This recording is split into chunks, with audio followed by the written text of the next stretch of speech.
Voici enfin les 6 états du moi. Donc c'est notre cube. La première. En fait, la première, c'est quoi? C'est la première impression. Impression de vide. Couleur rouge. Donc rappelez-vous, insuffisance de l'attention, j'ai l'impression de ne pas recevoir assez de l'attention de l'autre. Et pourquoi j'ai l'impression de ne pas recevoir assez l'attention de l'autre? Parce qu'en moi, il y a une impression de vide. Donc l'autre, il pourra me donner ce qu'il veut, hein. Ce sera le vide qui va tout pomper. Donc tant que je ne vais pas toucher en conscience, en pleine conscience, à mon vide intérieur, vide, par exemple, David, le vide du père. Donc là, je rentre en pleine conscience. Ça fait quoi de perdre papa? L'émotion qui arrive, boum, allez, changement. Ça y est, tu vis. Là, tu peux faire les choses. Tu retrouves ta vie. Et tu n'as plus cette impression de l'insuffisance de l'attention. Parce que tu as touché à ton traumatisme, tu as touché à l'impression de vide. Et comme vous le savez, l'impression anime. Donc il faut porter de l'attention à ça. L'insuffisance de l'attention. Attends, l'attention là, de ma compagne ou de mon compagnon, est-ce qu'elle est en excès ou en insuffisance? Ouais, je la ressens en insuffisance. Ah, c'est ça le témoin en pleine conscience qui va permettre aussi d'identifier qu'il y a ce vide. Et ensuite, je vais vers le vide et je porte de l'attention à l'impression. Il faut vraiment ressentir. L'impression, c'est du ressenti, c'est pas mental. Ça se ressent, le vide. Quand il manque quelqu'un ou quand quelqu'un est décédé, ça se ressent. Oh, ça fait un trou énorme, ça rend triste. Donc il faut le travailler en pleine conscience, il faut y porter l'attention, il faut le faire. Parce que sinon, nous devenons prisonniers en fait, de nos désirs qui, eux, vont faire exactement ce qu'ils veulent. Et on n'utilise plus notre volonté et on n'est plus maître. On est esclave des schémas de compensation. Ah tiens, je vais m'accrocher à cette personne alors qu'elle ne m'aime plus ou je ne l'aime plus. Mais pourquoi je le fais? Pourquoi je m'accroche? C'est de l'amour? Non! C'est des automatismes de défense et de la survie. Et donc je suis dans du désir, je ne suis plus dans la volonté, je n'utilise plus ma volonté, je suis dans le désir. Et donc le masque, c'est dépendant. Ces gens-là sont toujours dépendants de l'attention des autres finalement. Donc ils font tout, j'y arriverai pas, tu peux m'aider s'il te plaît? Comme une petite fille ou un petit enfant. Ça, c'était la première cible. Maintenant, on va voir son opposé, en principe masculin. L'impression d'instabilité. Alors, cette impression, l'instabilité, c'est problème d'assise. Hein. J'ai des problèmes avec la maison, j'arrive pas à trouver ma maison. C'est toujours lié au bassin. Hein. C'est des choses, des fractures liées au bassin ou des choses. Ça peut être aussi lié à l'appareil génital, ça peut être des problèmes d'ordre sexuel et tout ça. En fait, l'impression d'instabilité, ça se ressent bien si par exemple vous rentrez dans l'insécurité affective. On a tous ressenti un moment cette insécurité affective où on va tester l'autre pour voir, attends, est-ce qu'il nous aime encore ou pas? Ce questionnement-là, cette petite insécurité-là affective, mais c'est ça l'instabilité. Et donc on aura tendance à la prendre l'attention. Ah tiens, tu veux pas me voir? Je fais tout pour attirer l'attention. Et donc ces personnalités, on dit qu'elles sont manipulantes. Elles font tout pour toujours attirer l'attention des amis, par exemple. Elles vont faire des blagues et tout le temps pour attirer l'attention. Parce qu'en fait, au fond d'eux, ils ont un peu peur qu'on ne les aime plus. Ils ont une forme d'instabilité émotionnelle, une insécurité émotionnelle. Et donc ça fait des très bons leaders, des très bons chefs d'entreprise. En revanche, ils n'arrivent pas à rester en couple. Ils ont peur en fait de rester en couple. Parce que s'ils rentrent en couple, ils rentrent dans l'insécurité. S'ils rentrent dans un vrai couple, alors ils ont tendance à mettre un pied dedans, mais pas totalement. Ça peut être monsieur qui va beaucoup travailler, madame qui reste à la maison. Donc voilà, c'est sa polarité opposée, la couleur orange. Donc là, on était dans le domaine de l'affection. Prochaine couleur. Le jaune, la pression. Le jaune, c'est aussi un peu le masochisme. C'est la personne qui se sabote. Ça ne marche jamais. Pourquoi ça ne marche pas? Parce que tu te sabotes. C'est du sabotage. Ils ont la pression. En fait, dès qu'ils doivent passer à l'action, ils ont la pression, donc ils ne passent pas à l'action. Et comme ils ne passent pas à l'action, ils sont dans l'insuffisance de l'intention. Ils n'ont pas envie, en vérité. Ils ne veulent pas. Parce qu'en fait, il y a cette pression. Et tant qu'ils ne touchent pas à cette pression, dès qu'ils vont passer à l'action, ils vont ressentir la pression. Donc le but, c'est représente-toi une situation ou mets-toi volontairement, tu vois, que tu ressens la pression, ok. Allez, tu te concentres, tu portes de l'attention à cette pression et tu la laisses faire. Et tu la ressens. Et va jusqu'à l'émotion. Si tu vas jusqu'à l'émotion, il va sortir quelque chose, la tristesse, quelque chose. Une fois que ça s'est sorti, la pression, elle n'y est plus. Oh, et d'un coup, je peux passer à l'action. Donc c'est génial. Et là, le masque, c'est gênant. Pardon, excusez-moi. Pardon, toujours en train de gêner, toujours. Je vais m'habiller là dans ce coin pour pas qu'on me regarde, par exemple. J'ai pu observer ça au Kung Fu, un petit garçon qui va se cacher pour changer. Il est gêné. Et donc il faut savoir qu'on est gêné par plusieurs choses. Ça peut être une surcharge pondérale qui va nous gêner. On va se gêner en fonction de nos vêtements, des situations dans lesquelles on se met. En fait, on se crée un environnement assez gênant pour ne pas pouvoir circuler, pour ne pas avancer. Et ça, c'est inconscient, c'est automatique. Donc si on ne porte pas de l'attention, en fait, ça va se faire malgré nous, parce que c'est un système de défense. Il faut imaginer que le système nerveux central, au moment où il y a la pression, il a le cordon autour du cou, il n'arrive plus à respirer, qu'est-ce qu'il fait? Il ralentit son rythme, parce que du coup, il survit en ralentissant. Imagine, là, tu es enfermé dans une petite boîte, qu'est-ce qui te reste en fait?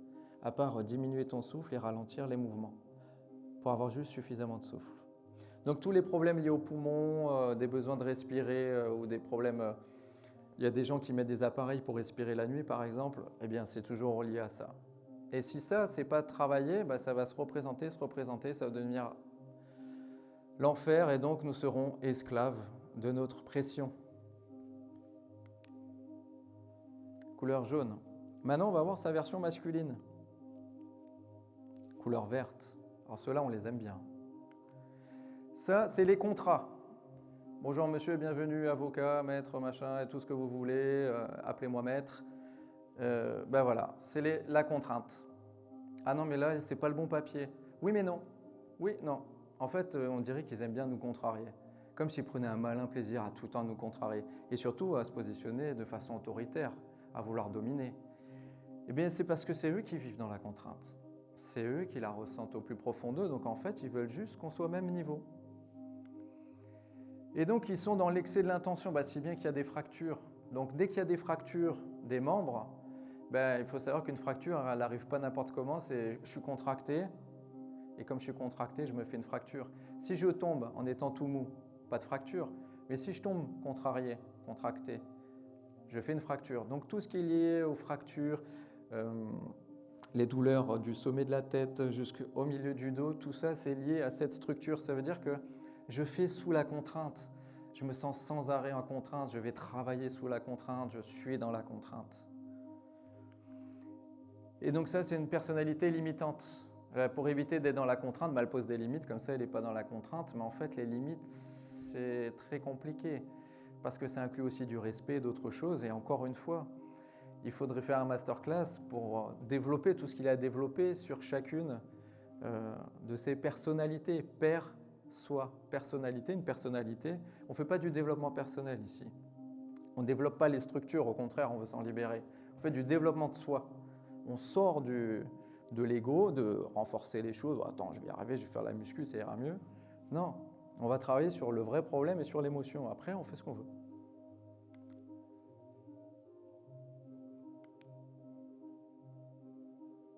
L'impression d'exclusion. Alors l'impression d'exclusion, elle peut être de plein de façons différentes. En tout cas, ils ne sont pas là. C'est comme s'il manque quelque chose. Il y a quelque chose qui n'est pas là. Qu'est-ce qui n'est pas là? C'est la considération sociale, on ne me considère pas. Et donc, qu'est-ce qui est exclu? Je suis exclu. Qu'est-ce que j'ai exclu? Qui m'a exclu? C'est là-dessus qu'il va falloir chercher. De toute façon, on le sent, c'est lorsqu'on arrive dans une relation sociale, on ne nous porte pas d'attention. Et là, je parle de centre d'attention, c'est-à-dire il faut qu'on soit 3 pour qu'il y ait une tribu. Si on est 2, c'est une relation de couple. Si on est 3, mais c'est des amis, on peut être dans une relation encore de couple. Mais on commence déjà à aller vers la tribu. Mais si on n'est pas vraiment amis, par exemple, là, on est vraiment dans un groupe social. Et là, il peut y avoir une exclusion. Volontairement, quelqu'un va vous exclure, ne va pas vous dire bonjour, ou ne va pas vous parler, ils vont parler qu'entre eux. Donc là, si vous ressentez que vous êtes un peu comme exclu, dites-vous bien une chose, c'est que là, au niveau de l'énergie vitale, vous êtes dans une insuffisance de centre d'attention. Ça veut dire que c'est à vous aussi de faire l'effort d'être plus dans l'attention, au centre d'attention. Et pour être au centre d'attention, il faut plus d'engagement. Ça veut dire que vous n'êtes pas suffisamment engagé. Les personnalités qui sont en insuffisance de centre d'attention manquent d'engagement. J'ai pas envie. Des fois même, je vomis, je rejette la vie. Et donc, ils vont fuir. Ils n'ont plus envie. Le but, c'est de retrouver l'envie. C'est de s'engager.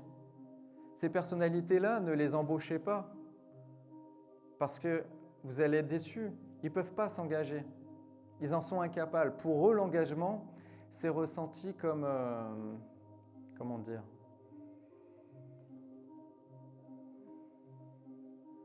L'engagement, c'est une charge tellement importante, ils se sentent accablés par les responsabilités. Donc, ils ne peuvent pas être dans des postes de responsabilité, par exemple, parce qu'ils se sentent accablés. Donc, on les embauche, 3 mois après, ils ont démissionné ou ils sont partis. Généralement, ils ne gardent pas les emplois longtemps. Parce que dès qu'on leur donne une responsabilité, ils se sentent accablés, c'est trop, ils sont accablés par la responsabilité. Ils sont fuyants. Oh, je ne suis pas venu travailler aujourd'hui. Ou ils ne reviennent plus. Ils viennent un jour et puis ils disparaissent. Puis dès qu'ils peuvent, ils s'enfuient. Ils trouvent une bonne raison de partir pour justifier leur fuite.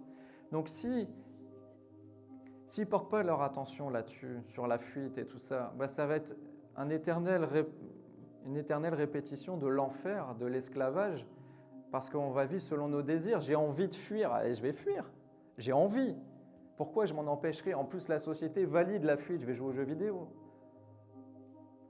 Mais non, il va falloir que tu fasses appel à ta volonté, là. Ah, il y a un petit effort à faire. Un petit effort d'amour pour soi. Un petit peu.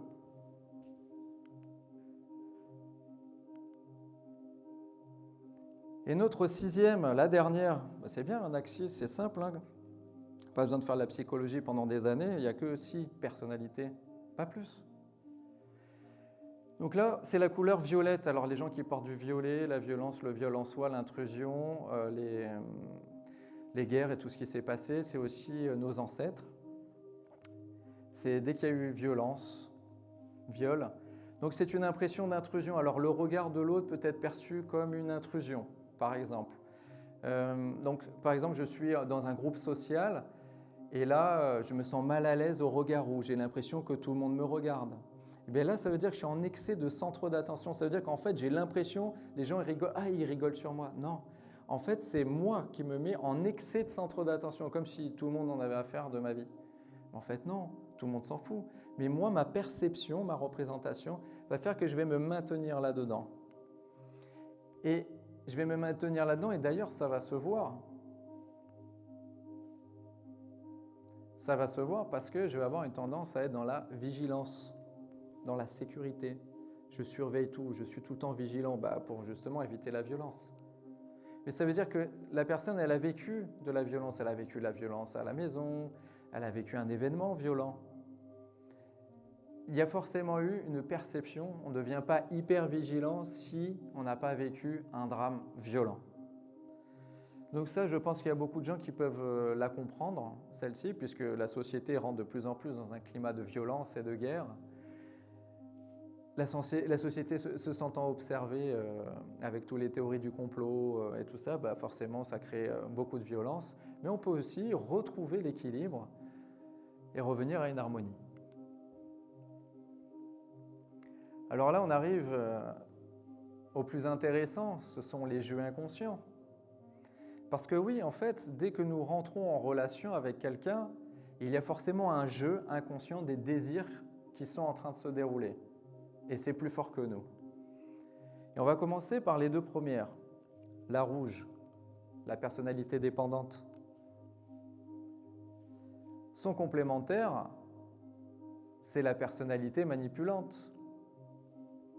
Comme il y en a qui est en excès d'insuffisance et l'autre qui est il y en a qui est en excès et l'autre en insuffisance, ensemble ils font couple. En fait, cette relation devient un parfait équilibre. Celui qui a un peu trop d'excès, ça va équilibrer l'insuffisance de l'autre. Et donc on se retrouve avec un couple, par exemple, parent-enfant. Alors ça peut être avec des amis, ça peut être En couple, ça peut être avec les parents, ça peut être vis-à-vis de nos enfants. En tout cas, c'est toujours dans le domaine de l'affectif. Il peut y avoir ce petit jeu qui va se mettre en place parent-enfant. Maintenant, on va voir le couple conflictuel. Ils sont conflictuels et pourtant ils disent « Mais non, moi je fais tout pour fuir le conflit. On évite le conflit quoi qu'il arrive. » Ben, comment on fait? Il faut forcément un dominant, un dominé. Donc on a notre couleur jaune et notre couleur verte. La personnalité gênante, qui est gênée, et la personnalité limitante. Alors pourquoi est-ce qu'ils font pair tous les deux? Parce qu'il y en a un qui est soumis et l'autre qui est autoritaire. Et donc ça, c'est des schémas qu'on trouve beaucoup au travail. Et il y en a toujours un qui est en excès d'exigence et l'autre qui est en insuffisance d'ambition. Et donc, ils ne vont pas être d'accord. Il va y avoir du conflit qui va se manifester. Mais le but, encore une fois, c'est de sortir du cercle de l'enfer, des répétitions, parce qu'enfer et enfermé, c'est le même mot, c'est une répétition. C'est une boucle de quelque chose qui se répète jusqu'à ce que tu l'aies compris. Et tant que tu ne l'as pas compris, c'est-à-dire faire corps avec, pleinement incarné, porter de l'attention, ben ça se répète.